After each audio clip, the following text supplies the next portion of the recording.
To the Gen Xers. He was the spokesperson. American Gen Xers, he was the spokesperson. Yeah. I mean, we could tell you where we were when we found out that he died. There's very few people, like,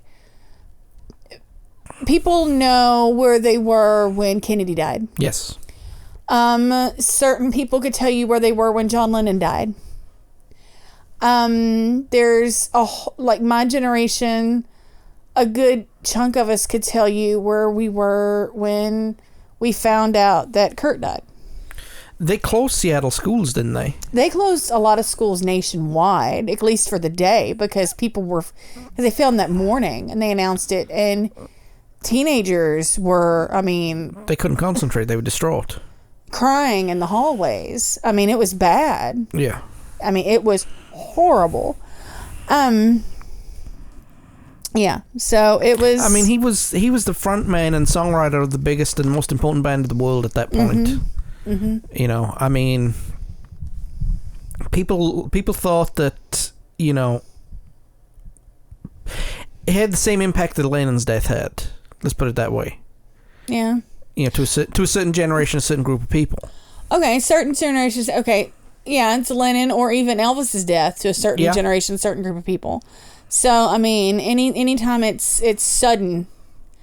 And yeah, it's just it breaks your heart. It absolutely breaks your heart.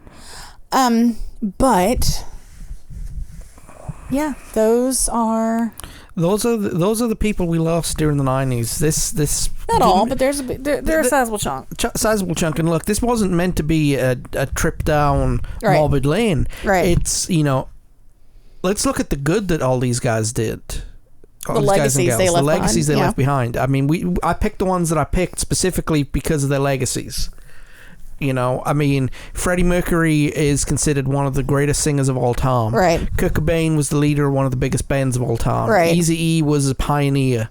Mm-hmm. So was Selena. Mm-hmm. Richie Edwards, one of the finest songwriters of his generation. Mm-hmm. Michael Hutchence was a wild man, but he made some decent music. Yes. I mean...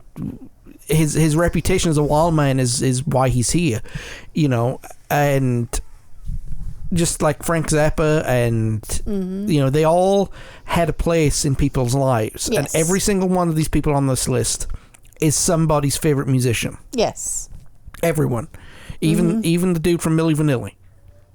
Yeah, there's a Milli Vanilli fan out there who, you know, whose death affected them.